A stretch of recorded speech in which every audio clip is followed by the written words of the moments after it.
Well, welcome everyone to the core. Thank you very much for observing the 1 minute silence. And I'm really delighted to welcome you back to the core, to the second of our relaunch Science of series. And today's one is probably what everyone will recognize as one of the biggest issues of our time.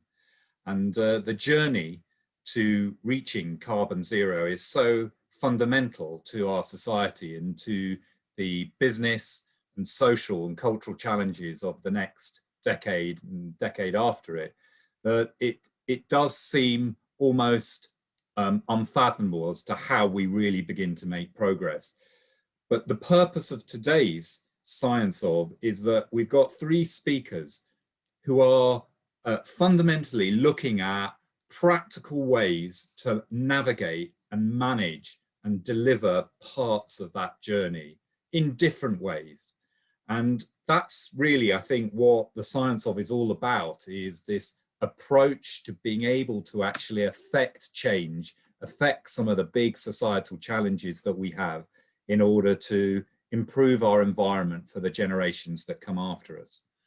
So in welcoming you to the core, just a reminder that we're a building which focuses on a community of businesses, all focused on these key societal challenges. And indeed, we have Matthew Lumsden, who's the chief executive of one of those businesses, talking today. But this community has been active throughout the last year. We've got around 30, maybe even a few more than that, people working in the building at the moment in a safe environment. And the core really is a practical place in which to collaborate, to meet other people, to connect on some of these big issues, as well as to see how businesses are adapting to some of these big challenges. So time is short. We've got three speakers this time, not two. And so we're going to finish at 1:15. It's 20 minutes for each presentation.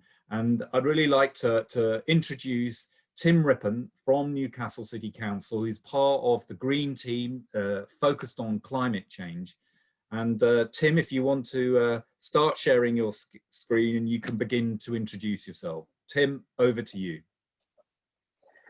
Okay, thank you, Toby, and good afternoon, everyone. So my name is Tim Rippon and I'm from Newcastle City Council. Can I just check before I carry on that, Toby, you can see the screen, can you? Absolutely. Do tell me if it doesn't slide transition properly. Yes, my name is Tim Rippon. I'm from Newcastle City Council. I work in the policy team and my role is specifically around delivering our net zero programme of works. So I'm going to talk today a little bit about what we're doing as a city, what we're doing to collaborate with city partners and with businesses and local people, local residents, to ensure that we deliver that net zero transition over the next 10 years or so. So I'll try and give a little bit of background. There's an next slide popped up, by the way. Is that coming through? Yes, it has. So I'll try and give a bit of background about the climate emergency. I'm sure you're all aware of how important it is and very much what the challenge is about in broad terms. But very much behind the climate change agenda is science. We have to be driven by science. We have to be guided by science in everything we do. So from a global level, all the way down to national level, all the way down to local level, fundamentally what is at the center of all of this is a scientific evidence-based approach. And at an international level, at a global level, that is set out in terms of the emissions parts per million of carbon dioxide in the atmosphere, or global greenhouse gases in the atmosphere, and what that means in terms of impact on warming of the planet's atmosphere. So what happened is they established something called the Intergovernmental Panel on Climate Change, the IPCC, which is part of the United Nations, which holds a global scientific consensus and sets direct targets in terms of degrees centigrade of increase in temperatures since pre-industrial times, or since 1990 levels specifically, but also referring back to pre-industrial times, and sets targets where countries need to work together to achieve a certain number of degrees or better or lower going forward. So at the moment, under the Paris Agreement, we have collectively as a global united front with a few exceptions, a few notable exceptions, committed to holding to 2 degrees centigrade above pre-industrial levels, but with a target to strive towards 1.5 degrees centigrade. Now, on the face of it, those numbers might be quite arbitrary, but they're incredibly important because they have really profound impacts on how the planet and its population can react to a changing climate and how it can adapt over a reasonable period of time to avoid the worst impacts of climate change. At the moment, we are very much on the steep part of that trajectory. The emission profile is climbing rapidly, and there needs to be a very serious shift, a very fundamental shift in how we all deliver.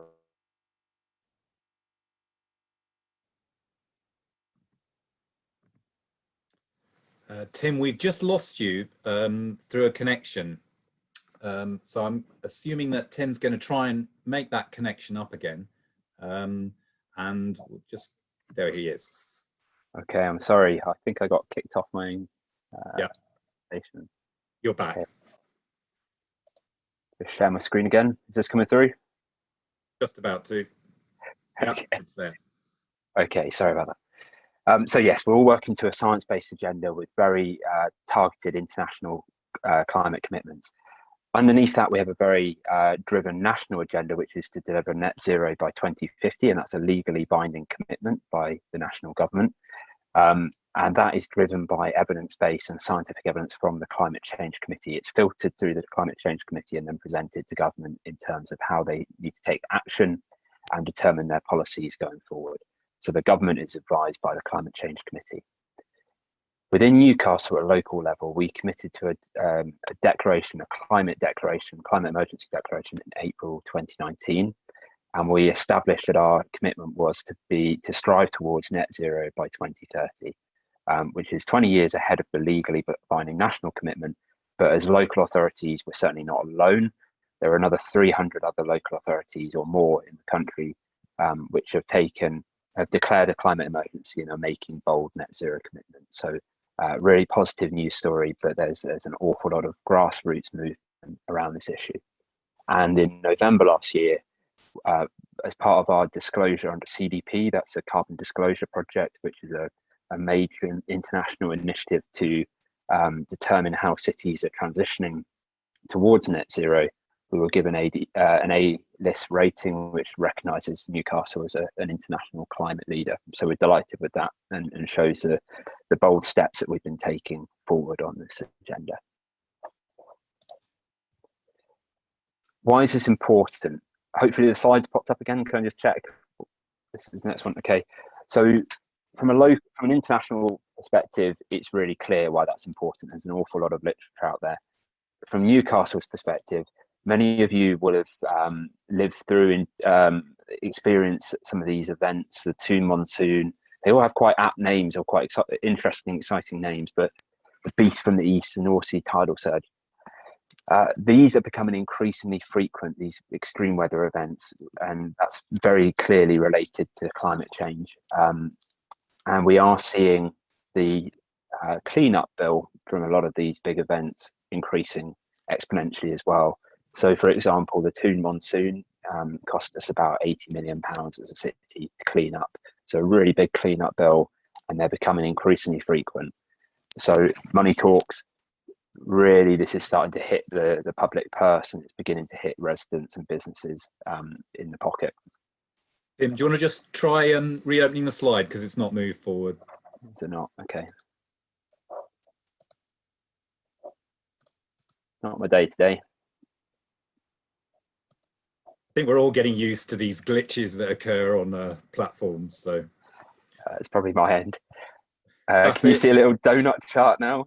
Yeah, we can. Okay, the donut chart here shows our emissions inventory. So based on the most recent data that we have, which is actually 2018 data, it has about a 2-year lag on the data.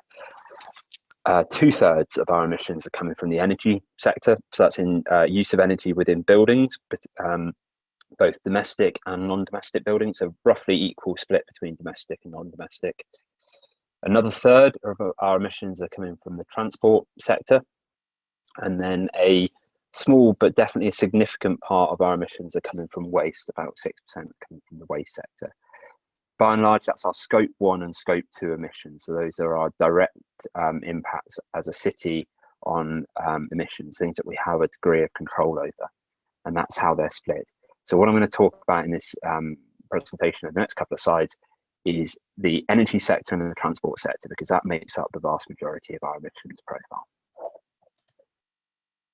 Okay, can you see the screen now with a picture? No. Okay. Oh dear, I'm going to have to keep sharing. Okay, this might be a bit of a clunky way of doing it, but we'll manage. Hopefully you can see a picture of our venerable leader, Nick Forbes. Yep. Okay, good. So in September last year, we launched our Net Zero Newcastle 2030 action plan, which is a bit of a tome, but it's quite well presented, and I hope it's quite easily digested.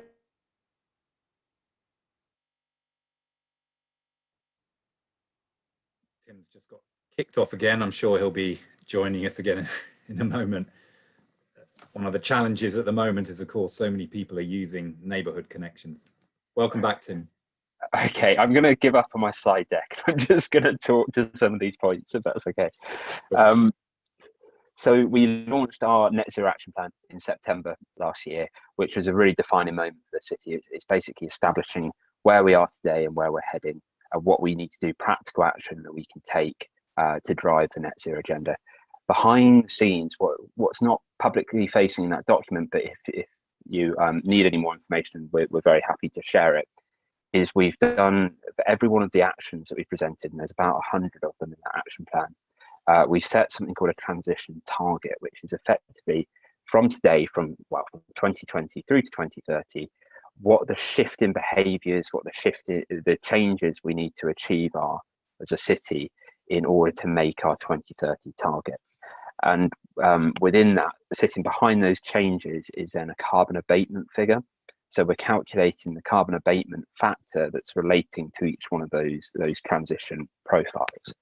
And that's quite important because it gives us a real fix on exactly what we need to do, the quantum of the change that we need to achieve, but also how effectively we can then monitor how effectively we are moving towards that goal. And we've used a bit of software called Climate View to do that, and there's a very complex set of data analysis and tools that sit behind that to determine those carbon abatement curves. So the action plan, September 2020 last year, was when we launched that. Please do visit our website, which is newcastle.gov.uk/net zero. So all one word, net zero, not too hard to remember. Do have a look at the document. Please do feedback. It's a kind of iterative document. It's an evolving document. We'd really like to collect views from industry, from academia, and from residents about where that's going and how we can improve it over time. What we've done off the back of those actions is really driven hard on those core areas, those key priority action areas that we really needed to address, and that's led to some really interesting, exciting developments within the city. There was a nice slide which was available here, which shows lots of very glamorous pictures of the city. Hopefully you can envisage it. Lots of new EV charging across the city, so you should expect to see in the next year or two a lot of new EV points popping up all over the city. We've got a major programme of tree planting coming forward with a really big capital spend behind the tree planting programme for carbon sequestration. We've got a lot of active travel plans, so you might be aware of the Grey Street road space reallocation. There are other examples of that, but lots of focus on how we can boost active travel in the city. You might have seen the orange scooters, e-scooters, running around town. That's another initiative that's really driven by the need to focus on moving people, not driving people, moving people away from cars into active travel and alternative means of low carbon transport. A real drive around increasing the amount of solar PV arrays we have on roof and the amount of renewable electricity we can generate.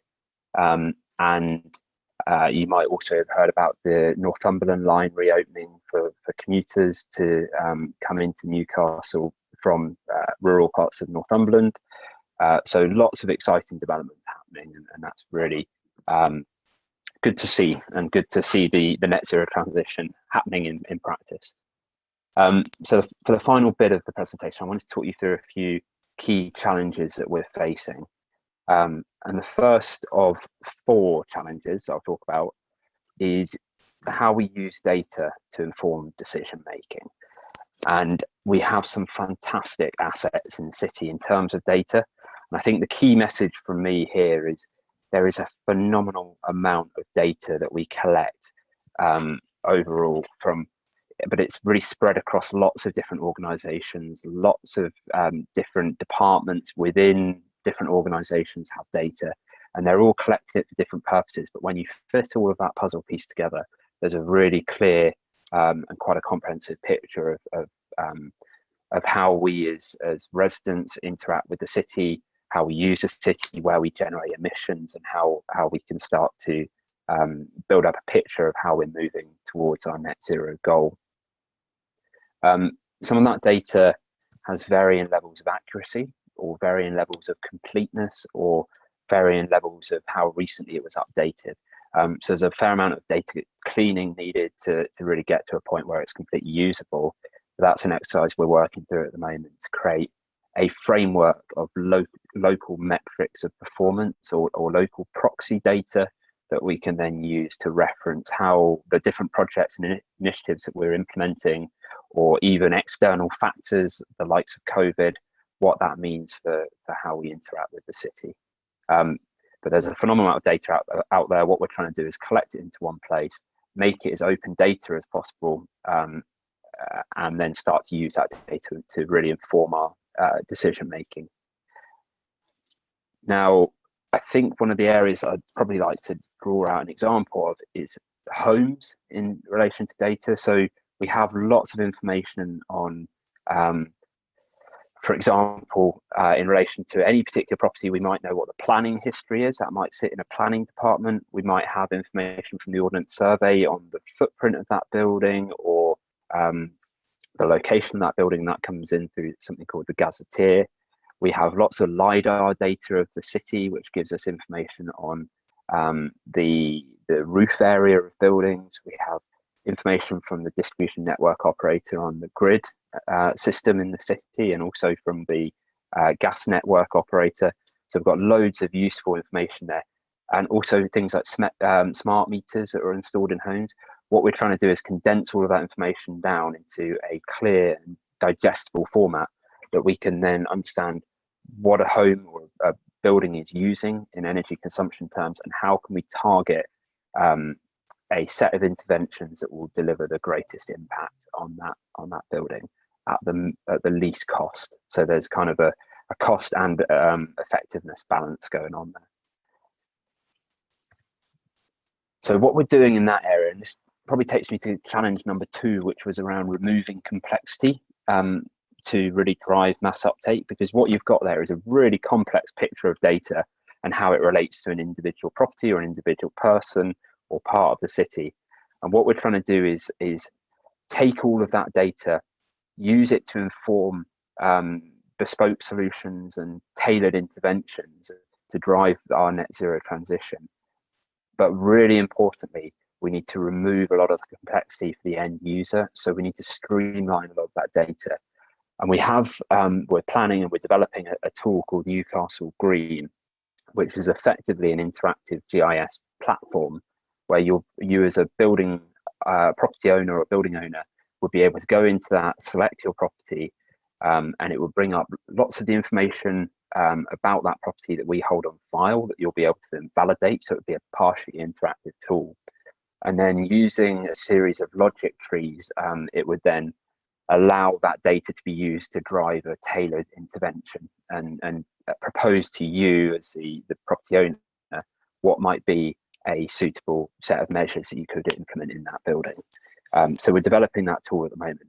We have aspirations that would then be an interface point on a website where you can click on your property, get your bespoke solution, and then it would guide you through the next stages in terms of getting grid approval, planning approval, getting funding where it's available, and then ultimately into a procurement and installation method. So that's our intention there, to try and remove the complexity from that process. So challenge number 3 is driving behaviour change, and this is probably one of the hardest areas to address. And I think probably from my discussions over the last year or so with colleagues, one of the areas that we really recognise is cost is absolutely critical to drive behaviour change, particularly in transport. There are other factors involved as well, like safety and a range of different factors that can inform a behaviour choice. But one of the ones that probably is most important is convenience. And I think there's a real recognition that we need to use data to prove that low carbon forms of transport, public transport, are more convenient than the alternative, and really drive change in people's thinking that I'm going to have to walk to the bus stop, I'm going to sit at the bus stop for 20 minutes waiting for a bus that might not come. So we need to use data to create live monitoring platforms to enable people to be able to make that a much more convenient and comfortable journey. So we're looking at how we can use data to achieve that. And that's very much a hot topic at the moment for us, and something we're developing. The other thing then is, how do we start to make the right interventions? And I think it's about a mix of carrot and stick approaches here. So if we really want to drive a sustained and continued transition in behaviour, we need to really focus on a mix of both carrot and stick methods. And there's a kind of tipping point, as we see it, where if you make enough interventions in the right manner, then eventually there'll be a tipping point, and then there'll be a mass momentum behind it. And it's a bit of trial and error in there, but I think it's also about using the data that we have to inform that exercise. And then finally, I'll close with a kind of final challenge, which is, how do we make this net zero transition not something to be feared, but something that's actually really exciting?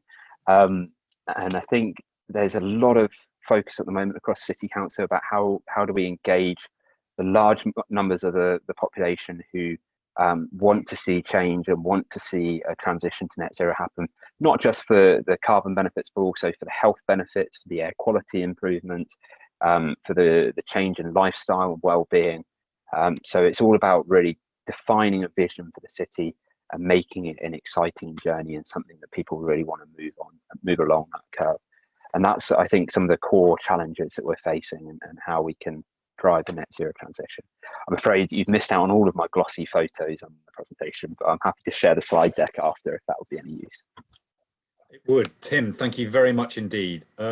Just to say that Tim's unfortunately got to go to another meeting, so he won't be able to stay for the question and answer session. But Tim, I just wondered, Sam Burt has put up a very interesting question just in the meantime, and I just wondered if you could give an immediate response to this, which is, Sam's raising the issue of the importance of finance here, is that as a driver, as a motivator for change, and what they're saying is that meaningful change is only going to happen when there's money to be made from those environmental changes that drive us towards carbon neutral.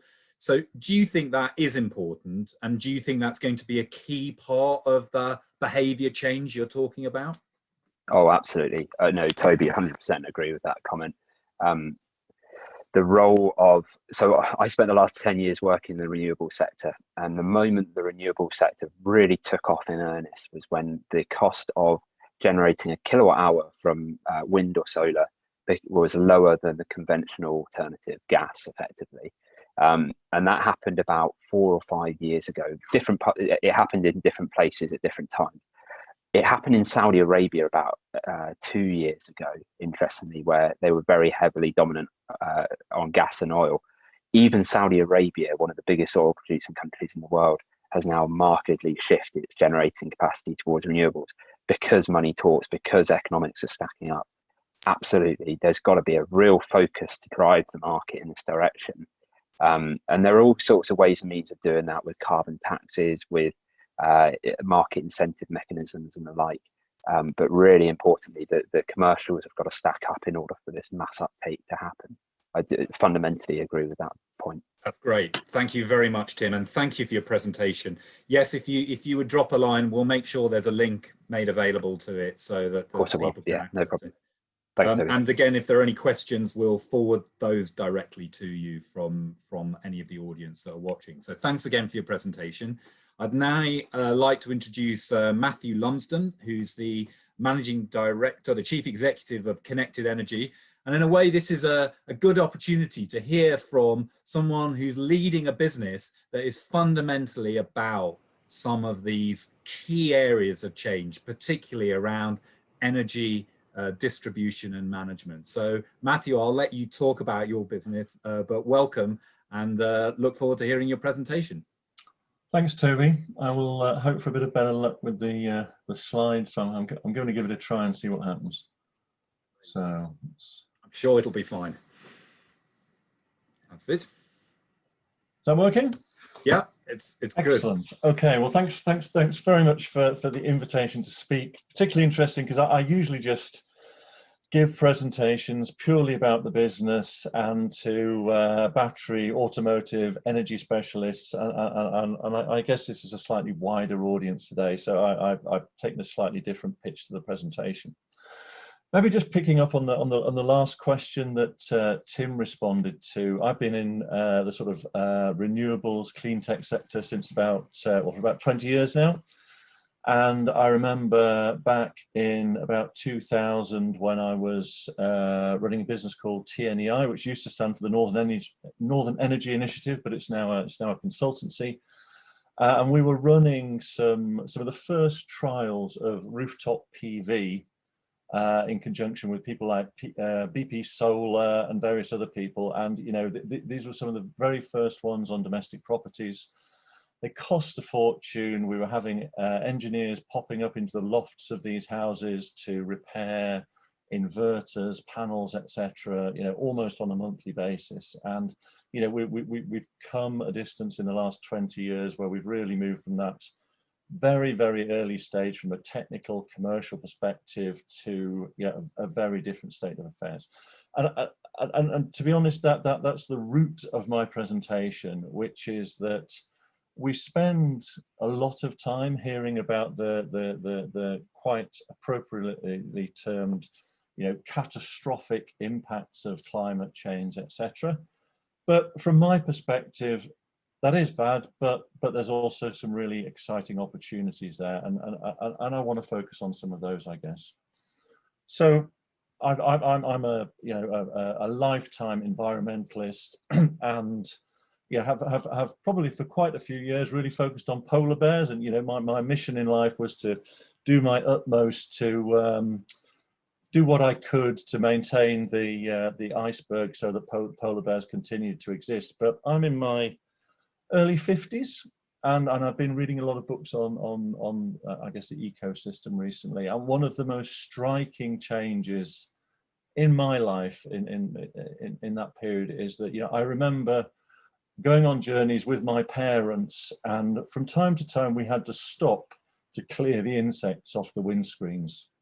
And I've actually I'm not a very car proud person, and my car doesn't get washed very often. And I literally, before I did this presentation, I went down and looked at the front of my car, and you know, there are hardly any insects on the number plate or anything. And obviously, yeah, insects are the lifeblood of our system. They pollinate the vegetation, they feed birds, and they're part of that supply chain. And you know, that's not just in the air, but also in the ground, etc.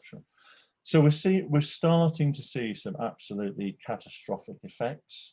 And you know, I think there are places in China where they have to hand pollinate the fruit trees that the insects are so few and far between. So you know, there clearly is a catastrophic impact there. But let's start to think about some of the good stuff that's happening. So if we just focus on a couple of key points, you know, we never shout in the news about the fact that, you know, the UK is the world leader in offshore wind. You know, we are setting up fabrication yards, blade manufacturing yards, etc., on the estuaries of the Tyne, the Tees, the Humber, etc. Massive opportunities there, and we've also got businesses who are providing, you know, globally providing backup for offshore winds and service and maintenance facilities, etc., etc. And you know, that's a new industry that the UK is at the forefront of, and is having a really material impact on decarbonising decarbonisation of electricity. And, it's not just offshore wind. There's e-mobility, etc., and the UK is a key player in that. And I think one of the really exciting aspects of this is this has really started to move now that the big players are starting to get involved. So, we think about Shell, for example. Shell gets a lot of JIP, but e-mobility and charging infrastructure has really taken off now that Shell has started to get involved and is financing a lot of infrastructure sort of internationally. I mean, similarly, domestic energy storage, Shell's invested in that as well. And, we have people like Shell, we have other energy utilities that are really starting to make this stuff happen. And then we look at existing industry. So this is rather an old slide, but it conveys, I think, quite an important message in that the transformation of the automotive sector is absolutely astronomical. And, if there was a business I really wouldn't want to run, it would be a car company. If you imagine that history of internal combustion engines, and that's gone on for decades and decades, and now all of a sudden, not only is their market fundamentally changing, but they're also shifting over to electric, autonomous vehicles, all linked through the internet, etc., etc. Absolutely monumental change in what effectively is quite a lean margin global sector.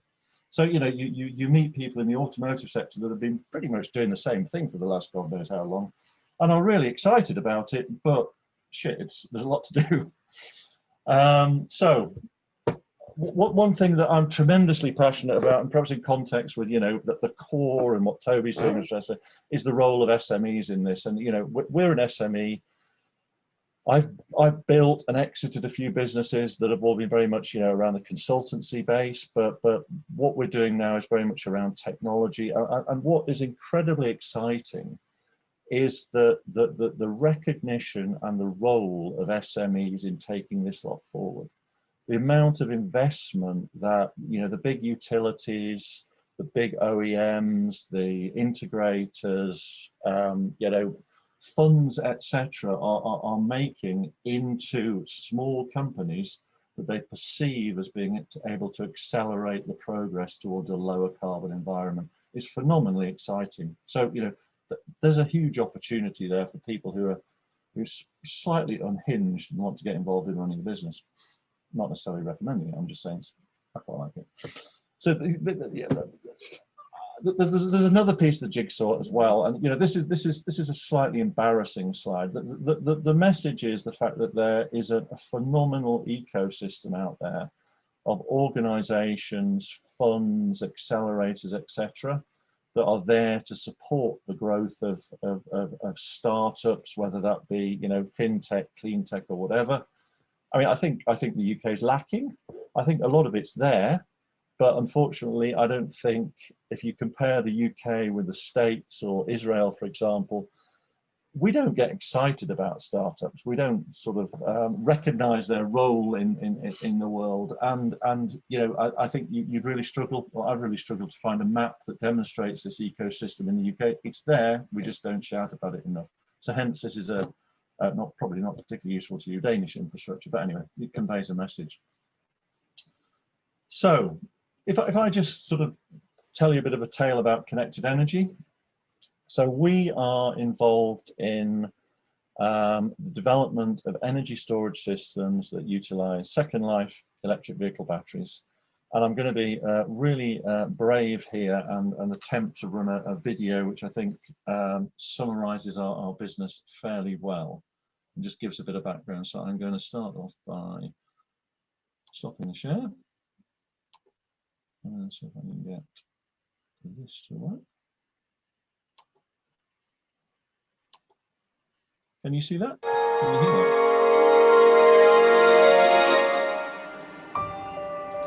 At Connected Energy, we're pioneering the circular economy by developing stationary energy storage systems that utilise second life electric vehicle batteries. This is one of our 300 kilowatt, 360 kilowatt hour e-store systems that uses 24 second life Renault Kangoo batteries. We've worked closely with Renault using their knowledge and expertise to help us optimise how we control their batteries. At a point in their lives, EV batteries no longer provide the range required by the driver, but still have plenty of life in them. We aim to extend their lives by up to 10 years before they're recycled. We use quality checked but unchanged battery packs, which means we capitalise on the investment Renault has already made in the batteries. Our control systems enable large numbers of batteries to be controlled as one aggregated system. In 2021, we'll be installing a 14 megawatt-hour system that will include almost 1,000 Renault Kangoo batteries. The e-store system is designed to enable batteries to be quickly installed and changed over if required. We have active cooling systems to minimise degradation and increase efficiencies. We can set and track many data points so that the system can be monitored, optimised and maintained, either using the in-system HMI or remotely. Using our web portal, customers can see how systems are performing to help them reduce costs and generate revenue. Our e-store systems are installed on sites in the UK and Europe, providing grid services, managing peak loads and optimising the use of renewable energy. Together with Renault, we are working towards a greener, brighter future.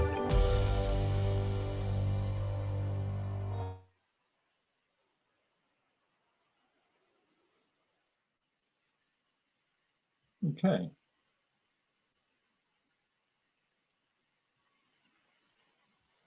Right. Can you see back to the original presentation, and can you hear me? Yes, we can. Excellent. Thank you. So that's the first time I've actually managed to get that to work. Should this That was tactical good. zoom lens be made illegal? This is The the new first file 3D just started. binocular with Oh, high-end yeah. Let me features. just stop that. It lets you get really up close. Right.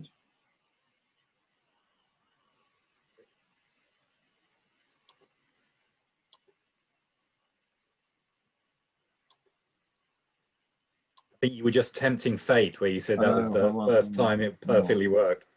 Gotta be adventurous with these things.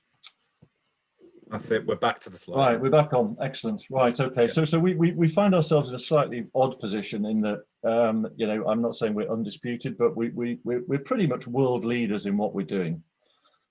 We kicked this off back in about 2013, had our first system operating in 2014 with a real mix of batteries, and since then, you know, we've had fantastic backing from Innovate UK, one of the UK sort of technology funding agencies, and we've been through a process of, as we've scaled the business, sort of securing strategic investors from Sumitomo, Macquarie, and NG New Ventures. So we see this sector as something that offers an enormous growth opportunity, and a sector that if we're to be a meaningful player in it, we have to have the right parties to help us. So we're in a slightly sexy spot here. We sit between the sort of e-mobility world and the energy transition, and also, you know, we're sort of, I guess, quite pioneering in the role we're playing in the circular economy. So I guess, as it said in the video, you know, when batteries have been used in EVs for a period, as they're used and charged, they gradually degrade, and they get to a point where the range is reduced and they can't be used in the vehicle anymore. But actually, they've probably only used about 50% of their usable capacity in the battery. So we're in a position to sort of turn those into energy storage and pretty much double the working life of those batteries, at least add another 30% to those. So in doing that, we add some value to the e-mobility value chain, if you like. And then obviously, you know, we convert those into energy storage systems, and they're then plugged into the grid. And what do they do there? They help facilitate the penetration of non-controllable, non-dispatchable renewable generation. So, you know, we help you know, support the decarbonisation of e-mobility, but also play a similar role in supporting decarbonisation, adding to security of supply, and also reducing the cost of, you know, the increasing penetration of renewables. If we look at that in a little bit more in the context of an EV, the interesting thing really is that because we can reuse the batteries, we increase the residual value of those batteries. So if you increase the residual value, that helps the finance of electric vehicles, and ultimately they become lower cost to the user. But also, you know, an enormous amount of embedded resources exists within those batteries. And you know, if you look at the return on investment of those embedded resources, we're able to increase that by giving them another 5 to 10 years of use. And I saw some calculations earlier on yesterday actually, and that suggests that that gives us sort of 43% reduction in the carbon footprint of an electric vehicle. So we have systems installed around the UK and a few in Belgium, Netherlands and Germany, very much providing a full range of services that would happen with normal new battery energy storage system, backing up EV chargers, providing support to the grid, and energy trading, etc. So we're starting to get some traction in terms of systems operational around the UK and Europe. So this is a projection that's been provided. There's a number of figures there, one from Guidehouse, one from the International Energy Agency, and actually there's a very similar projection from Bloomberg. So you can see the dramatic growth of the green line, which is battery energy storage globally, but also you can see the percentage of that could be fulfilled by reusing electric vehicle batteries. So there's obviously some variation there, but what that says to me is there's a huge pie here that we can have a go at, and that's really what we're focusing on and saying, okay, if we're going to be a meaningful player in this, we have to scale up to this kind of deal with this kind of problem or opportunity.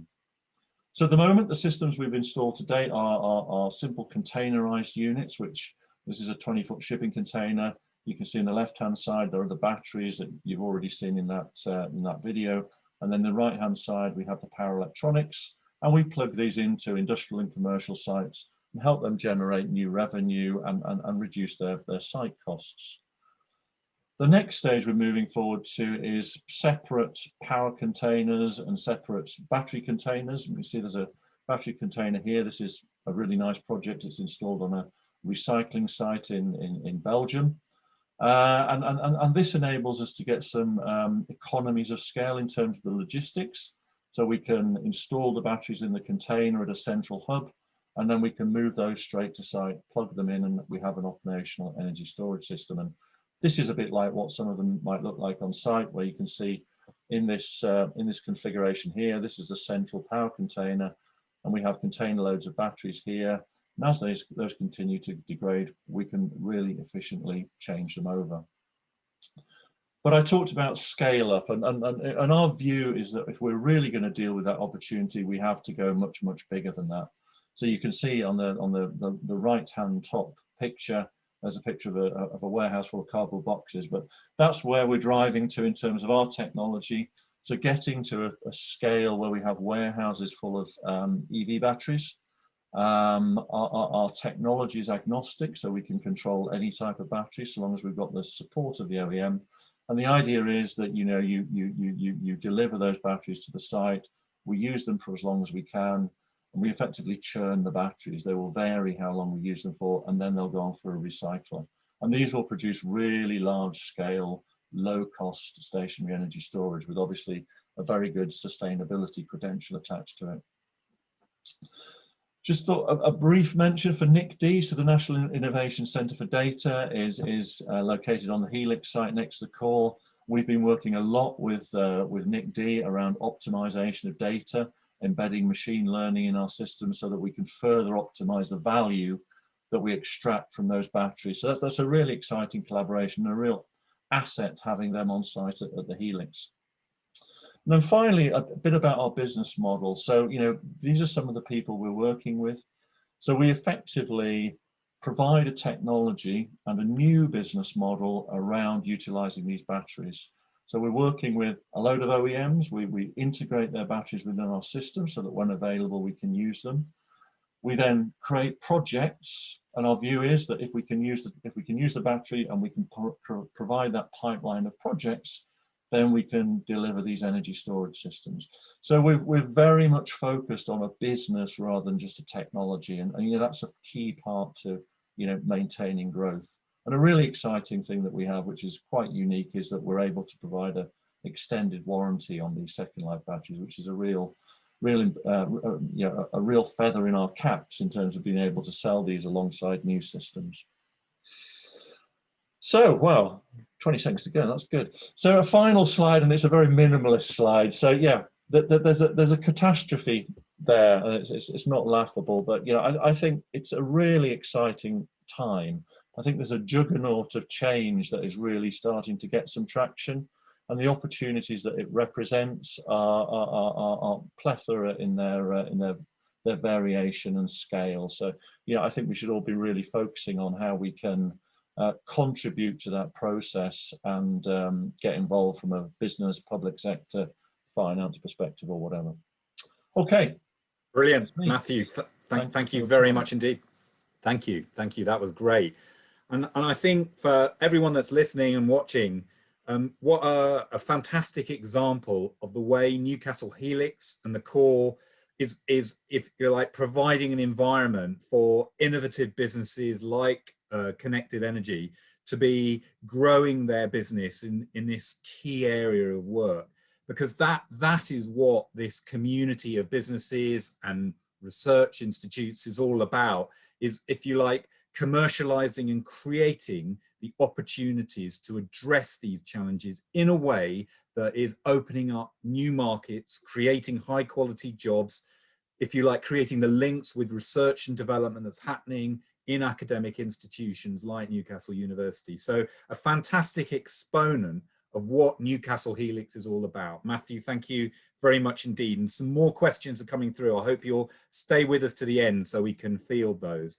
But I'd really like to now introduce to you our final speaker, and that's Dr. Neveen Hamza, who's a reader in architecture, energy and well-being. And I think Neveen is going to give us another very different but practical perspective on this extraordinary journey towards carbon net zero. So Neveen, do you want to share your screen, and you can complete your introduction if that's okay? Yes.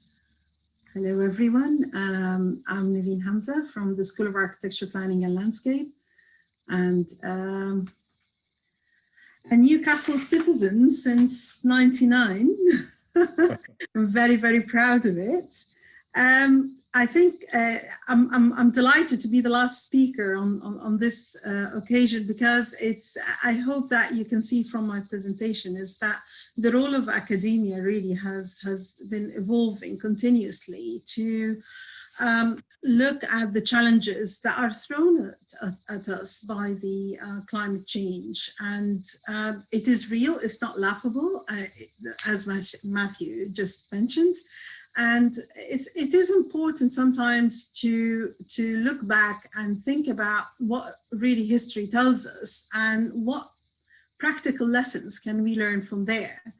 Our role, I think, as academics is to really bring on a very integrated way of thinking about these issues, combining policy, combining our understanding of how people behave and their aspirations, and combining also policies, so policy, technology, and people, basically. What I would like to bring to the fore here is that we sometimes present sustainability as a new paradigm, and I would like to draw your attention that it really isn't. It's the core of humanity, really. We've always thrived to live more comfortably, to live with within our environments and within our means as much as we can. And the word comfort has always meant that you use more resources, unfortunately. So comfort, more resources; prosperity, more energy. So we need more energy. This is something that history, if anything, history just tells us. And it's not really a shout to go back to living in the 18th century, but it is a call to learn from what humanity has always been about. So if we look at this very nice painting, you can see that how public space, the public realm, has always been used to promote sustainable behavior and look at sharing resources and sharing community ideas and having that kind of atmosphere that is also conducive to well-being. And it's interesting to see that in 2020, this idea of the 15-minute city started evolving in Paris and has been vigorously actually adopted by the mayor of Paris. And if you look underneath the surface, really, there is a lot of it that has been promoted in the early 1920s and coming back.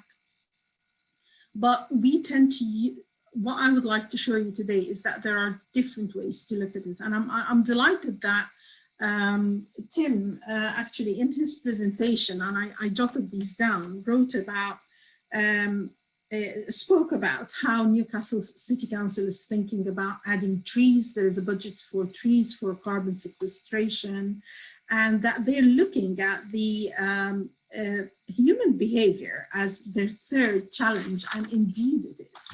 So it brings about the question really of why should we as citizens endure living in a city that is stressful and polluted, and there is no need. And what this 15-minute city proposal brings along is really dividing, going back to this idea into thinking about our streets and communities and dividing the modes of speed of movement, but at the same time integrating more and more nature back into the city. And this is not just about green walls and trees, and I will show you some images from that. I'd like to take you through a very, very quick glimpse in history.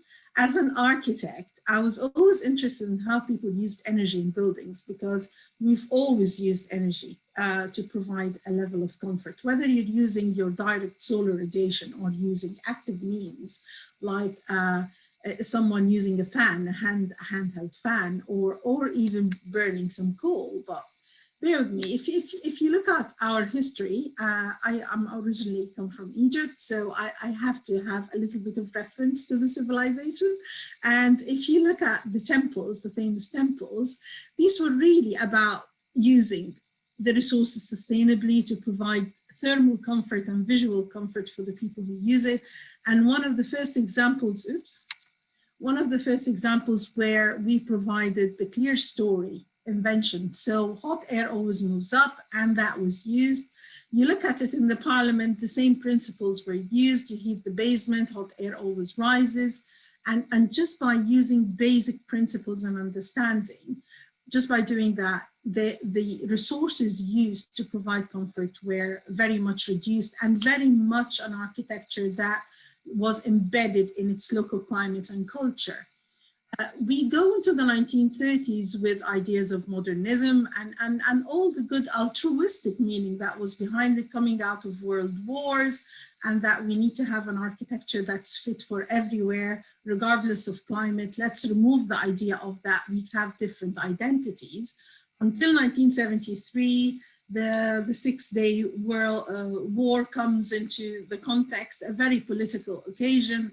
Egyptians and Israelis involved into that, and interestingly instigates a whole new agenda of looking at sustainability, human and well-being, if we don't have oil and access to oil. And then the 1980s come, and finally the idea of what's happening with climate change, we have an international consensus on that. There are two figures that I would like to show you today that I want you to remember throughout this presentation, 45% and 90%. 45% is the national estimate of amount of energy being used in buildings. And 90% is the amount of time that is also estimated that we as human beings spend indoors. So if we can shift those two numbers and decrease them, find ways to decrease energy demand in buildings, in which I think about, and these estimates change slightly between year and year, it's a percentage, but about 27% of that is used in homes, the rest is used in public buildings, and interestingly, the NHS estate uses 6% on its own of our energy demand in buildings. 90% of the time is spent indoors, and let's try and find ways to reduce those. So we're really interested in looking at how can we create more comfortable environments while saving the planet, making people proud of their built environment and their urban areas that surround it. So increase life between buildings. What I want to say is, and this is something I'm sorry, I'm sharing it with you. I always tell my students, a sustainable building is not a sustainable coffin. It is true that if we are designing coffins, there is a dead body in there. We don't need to keep them healthy nor comfortable. There is thermal mass around them. You don't need to insulate it. But this is not really what it's about. It's about looking at this chart, and it's a simple chart that is very telling, in my opinion, because if we design our buildings that are well fitted in their urban environments, we've already reduced 55% of the energy consumption of the building just by designing it right, knowing where your sun path is and capturing as much as you can your solar radiation in, or shadowing it if you are in a hot climate. So just understanding how the sun moves. Get your building right, add photovoltaics to that, you save another 10%, district cooling 20%, and some smart sensors, which is a very high economic investment, you save 10%. So I think that chart is very, very telling, and it goes back to basics. So we're thinking about, in my research group, we look at people-centric architecture. Environmental psychology in building plays a major part in our research. Again, looking back at the NHS and its high demand of energy is interesting, because what you can see here is our monitoring, for instance, of Sunderland Hospital. And these are the temperatures inside the ward. So we're spending so much money heating those facilities and actually providing an almost unhealthy, above the limit of overheating environment for our patients, and what this means in terms of microbial infection and so on. So we use building simulation and urban simulation, environmental simulation, to understand and link this to how people perceive and behave inside buildings. And if some of you have come across this building, this is my contribution to the city in terms of design, working with the Gateshead design team. I've been asked to design the double skin facade, and these are the kind of simulations that we look at. So these are police officers, not meant to be that, but they are sources of energy. Our bodies are sources of energy, and you can see here how used air as a very lazy medium is prevented from going on from one floor to the other. So these are the kind of quantifications we do. We also work with communities like in Ulster, Cumbria. You can see here urban simulations where there are very, very dark alleys. How can we provide massing studies to make them more light and capture and utilize natural resources? Some good news. If you look at the most recent data published statistics, you would find that actually the Northeast has been doing really good in reducing its electricity demand. It's below the national level, and that the domestic consumption has gone 34%, and the non-domestic consumption of electricity is 66%. So we are one of the better regions in reducing our energy demand. Now, there is another story in the background that this is actually might not mean good news, because sometimes this means less investment, less growth, actually even less immigration, because that means that less housing is being occupied. So it is a flip coin somehow. But on the good news is that our industries, looking at Nissan, for instance, and how they've capitalized on using natural resources, producing now 7% of their electricity demand from their solar park and from the wind turbines, the 10 wind turbines that they have. A really good example for what SMEs and large industries alike could do. And if anything, it's just looking at our Google Maps and industrial sites just around the city, you can easily see the amount of roofs that they provide in comparison with domestic roofs. Domestic roofs are not always ideal for the installation of PV, maybe because of their construction, maybe because of their orientation. I'm not going to talk about the economic side of this, but really, I just look at that, at our aerial maps, and I think we could definitely do better thinking about all of those roofs and how the council maybe can look into financing some of these initiatives. And if we are reducing our electricity demand already, then we can further reduce it by these kinds of initiatives. Remember this, 45, 40%, 90% of the time. What we can do better. I've lived in this city for 21 years now, and I've seen Northumberland Road go from one change to another, all good intentions, but I became a little bit jealous and unhappy when this monstrosity, I'm sorry to say, it turned up. And I could only think of, okay, we've done a lot of data sensing in the city for the environment, but we've actually ended up having this kind of street and being very jealous of the streets of Lisbon, where art and trees were introduced, and it's finding ways to reduce this 90% of our time indoors, to shift that outdoors. And of course, if you shift that to 85%, and I'm not saying you'll halve it, just 5% difference, you are saving massive amounts of energy that is used indoors.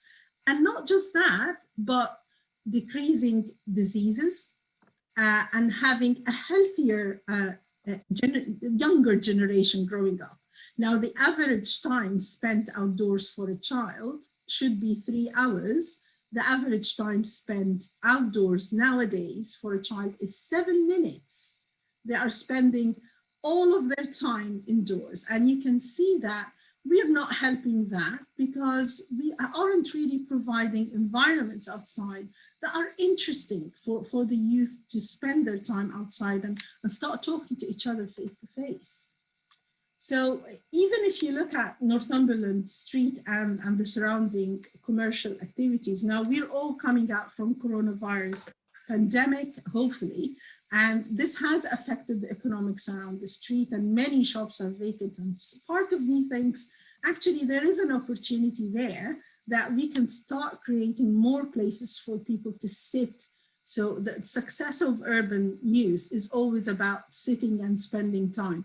It's not about creating pedestrianized areas and using the whole city as a conduit for people who walk.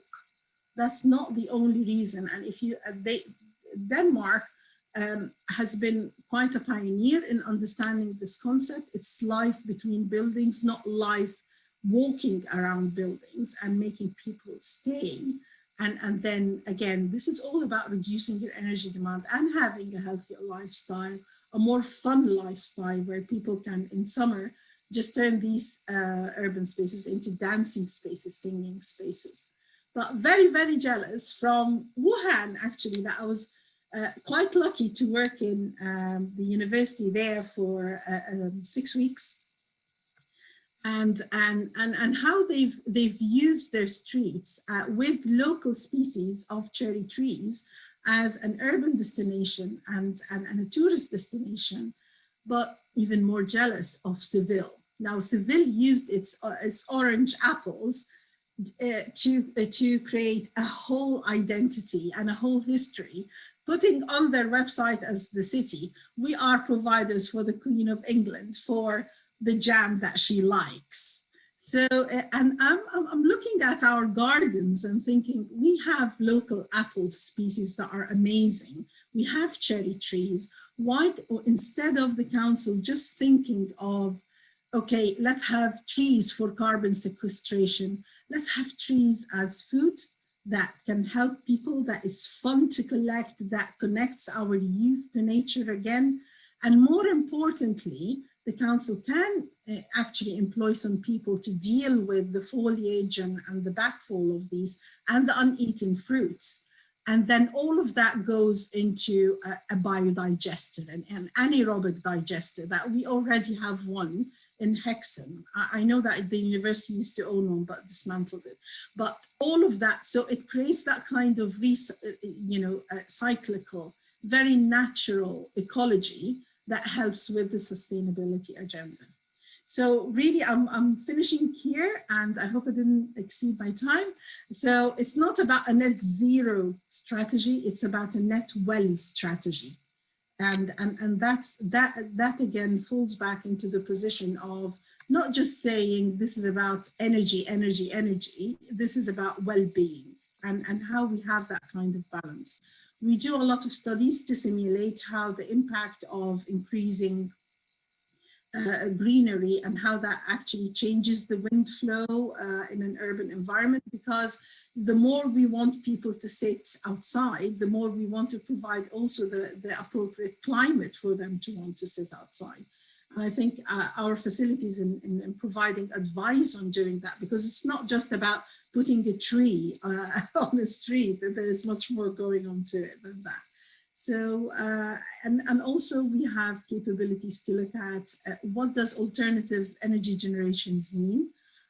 So yes, there are plans now to look at where the available roofs for solar installations might be, but we also have capabilities to assess what kind of generation could be actually produced from these roofs through building and urban simulation.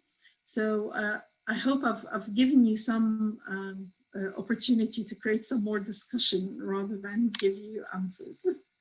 That's great. Thank you so much, Neveen.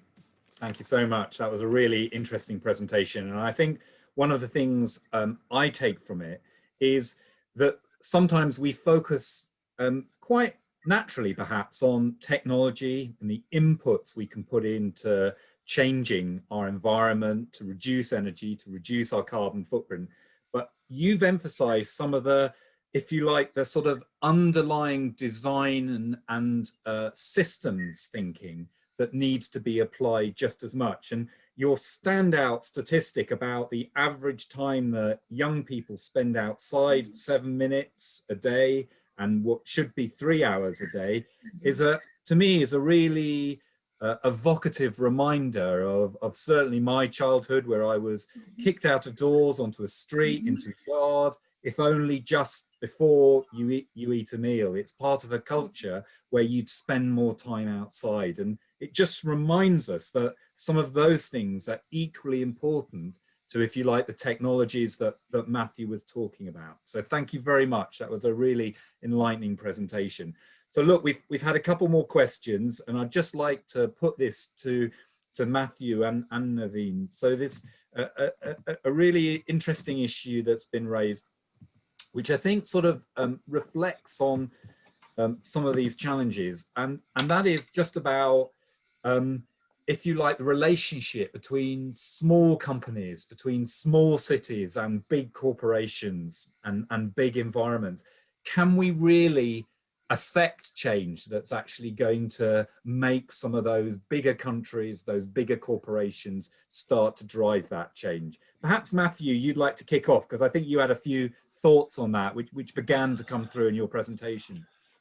Yeah, I mean, I think it's not exclusively one domain.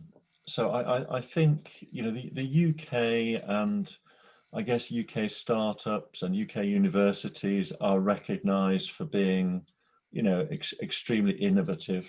What we're not recognized for doing is being particularly good at then taking those micro businesses through and scaling them up. And, you know, I mentioned the US and Israel previously, and the culture there is very, very different. The investment culture there is very, very different to help these organizations grow. But having said that, you know, there is money out there to help businesses grow. And, you know, we've been reasonably successful so far. So I think this is around, yeah, it's about getting the roles right. And I think there was a reference in the question to the public sector and government intervention. yeah, a startup can do nothing unless it's got some money. So, you know, fundamentally, we start off by costing, you know, our founders and our investors a lot of money to get the technology going, and hopefully we get some grant funding to support that. We then go through so grant funding is a good indicator. So if we can raise grant funding, the chances are that our agenda aligns, or our business aligns with, you know, the public sector agenda. So, you know, there's an enormous amount of funding available for, you know, clean automotive at the moment in the UK, for example. So we then go through that phase, but then ultimately you need to get to a point where the private sector is prepared to fund it, and that is very much dependent on, I think, national and global government strategy. You know, fundamentally, there's got to be a demonstrable market there, and there has to be some resilience around the revenue that's going to come into the technology. And, you know, I've been fairly upbeat, but, you know, we've been through a couple of phases in the UK where, you know, we look at EV charging infrastructure, we look at micro renewables, we look at wind, we look at PV. All of those have been initially were very heavily subsidy driven, and then you know, we had a crash and we had a lot of redundancies because the subsidies were taken away and the organisations weren't able to survive at the scale they were. So, having said that, there's a report recently that said the UK has actually been incredibly effective at building this sector with a much lower subsidy level than Germany, for example. So I think this is all around. It's all about understanding the roles that the different organisations play and getting them joined up. And, you know, I strongly believe that we also have the capability, not necessarily in every sector, but we have the capability to be a global presence in this, to commercialize our global expertise. And, yeah, I think we're demonstrating that in some tech sectors. So yeah, the key thing for the UK is we've got to throw money at new innovation and help people scale it up. Great, thank you very much. That's absolutely right. Neveen, what's your take on this? Just in a brief answer, please. On how industries can work with this. Yeah, particularly the scaling issue because, you know, the core and you know, we've got a lot of smaller companies growing in this area, really in the scale of big corporations who are generating perhaps most of the carbon footprint. Really, what change can we make? I think it's public appreciation and understanding of what these technologies mean and how they can benefit the public, because sometimes it's perceived as, yes, they are all good initiatives, but they don't belong to me. You know, this is a different level. But it's really important to show the public that this is something that touches their daily life and they can use and benefit from. Absolutely, absolutely. Well, look, I think that's a wise comment on which to end. So I'd like to, on behalf of the core and Newcastle Helix, to thank our speakers who've given fantastic presentations and a lot of wisdom, collective wisdom. So really appreciate your time and your knowledge. And just on that sort of last comment, really, it's just to me a reminder that it's a bit like, in our communities, we've begun to buy local, we begin to invest in small independents, local businesses, and in the sense that we can affect change around these major issues like climate change by investing in smaller companies, by investing in innovation, by actually believing that it's homegrown talent